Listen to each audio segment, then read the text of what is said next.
Мына көктүн, Кудайдын каалоосу элге жетмейин, экономикабыз да көтөрүлбөйт. Бүгүнкү күндө ушул саясатчылар күнөөлүү. Оорунун көбөйүшүнө, кырсыктын көбөйүшүнө, бактыдан, ырыскыдан, ден соолуктан, ооматтан, адамзаттын кырсыгышына ушулар күнөөлүү. Түз эмнеге дегенде, адамзатты, кыргызды улуулукка өстүрүүбесе, арбайлар, инопланетан периштелер адамзатты кырсыктырып атат. Энергия катары алар байкуш эле эмоцияда жүрүп калып атат. Доордун талабын билбейт, боштондукка чыгарган эч ким жок, улуулукка үндөгөн эч ким жок. Анан улуу күчтөр жазалап атат да адамды. Түздөн түз ушул эл башчысы күнөөлүү. Мына бул жерде берилет. Ушу кайып илими берилгенден кийин анын жардамы жана касиети деп. Кайып илиминин жардамы жана касиети. Так окуп берсем болот. Кайып илиминин касиети. Ар инсан чын дилден илим тереңине сүңгүп кирсе, өзүн өзү тейлесе, эски сыпатын жойсо, каалаган максатына жетет, турмушу оңолот, ден соолугу жакшырат, жашоодон ордун табат, оомат тизгинин кармайт, Кудай колдоосуна ээ болот. Көкө Теңир адамды эмнеге жараткан? Жардамы бул илимдин. Эмнеге жаратканын, ыйык милдетин, касиетин, табияттагы ордун, мал эмес да табиятта ал. Табиятта сыган эмес да, кыргыз мисалга ал. Бийик улут. Табияттагы ордун жана ар кандай гана кыйнаган сыроосуна илимден терең жообун табат. Көкө Теңир эмне деди? Улуулукка өт деди. Мына улуулукка өт деди. Ага өтмөйүнчө адамзатты ар тараптан кырсыктырат. Ден соолугунан, ишинен, бактысынан, төрөтүнөн аң сезими жабыркайт, бала чакасынан буюм жоготот, мал пулунан, пикир келишпестиктен, ичкилик себеп болот, табыгый кырсыктар, турмушунан, ооматынан, байлыгынан, бийлигинен сыртына жарат чыгат, жарым жандуу болуп калат, операция болот, өңүн өтө суу көрсөтөт, колунан берекеси кетет, себеп чоң чыгымдарга дуушар болот, сөзү кунсуз, өтүмсүз. Кээ биринин көзүнө көрүнүш, бирөөлөргө үндөрү кулат. Айтор тынч жашоосу бузулат. Өзүнүн өзгө күчтөрсүз алсыздыгын, аларга көз карандылыгын жана ылгоо өткөөл мезгилди ачык көзгө көрсөтүп турат.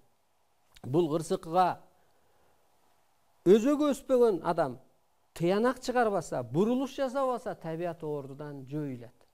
Илим алып, улуулукка өткөн адам жаңы доордо жакшы жашай алат. Улуулукка ошо илимди берип, деңгээлге жеткирип, өткөрчү эл башчысы болуш керек эле. Саясатчылар болуш керек эле. Анан буларга караганда, ушу ер жигиттерге караганда, кээ бир энелерде намыс бар деп уйгулам. Кээ бир энелер өсүп алды бизге келип, өйдөлөп алды. Оору суркоодон арылып алды, кырсык кыйынчылыктан чыгып алды. Кана эжекейлер, жеңелер, карындаштар, инилер, байкелер, аталар, барбы сиздерде ошо эски улуу сыпат, бабалардай сыпат, аталардай сыпат, чындык үчүн туруп берчи. Башыңа кылыч такап аткан эч ким жок. Сени эмне оорутту? Кошунам үй салып коюптур. Баланча жакшылыкка жетишип алыптыр. Ошого оорудуң. Аны көрбөй койчу, ал көчөнү айланып өт. Сен эмне оорутту? Паланча тууганым мындай сөздү айтыптыр, бажам минтиптир, абысыным тигинтиптир.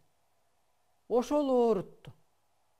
Сенин башыңа кылычты эч ким такаган жок, найзаны эч ким такаган жок.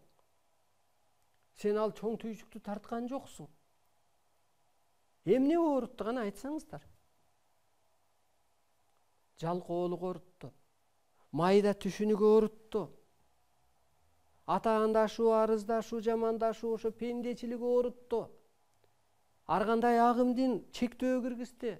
Саат канча болду, палян намаз окуйм, палян болду деп өстүрбөй койду. Могу бийликтегилер оорутту. Келиңиздер бир тикебизден туруп берели. Аалам үчүн туруп берели, чындык үчүн туруп берели, кыргызды бир ойготуп берели, өз ордуна коелу. Мисалы жоого кетсе 40 күнгө кайтып келери белгисиз болгон.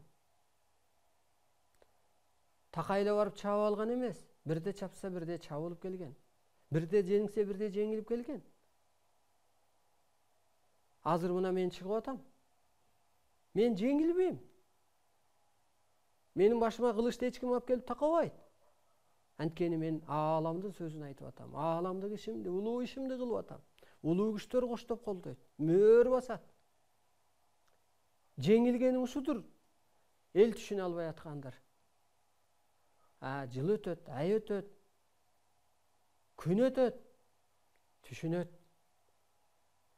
Өспөгөндөр өчөр, өскөндөр өйдөлөр, өз ордун табар. Бул менин жеңишим.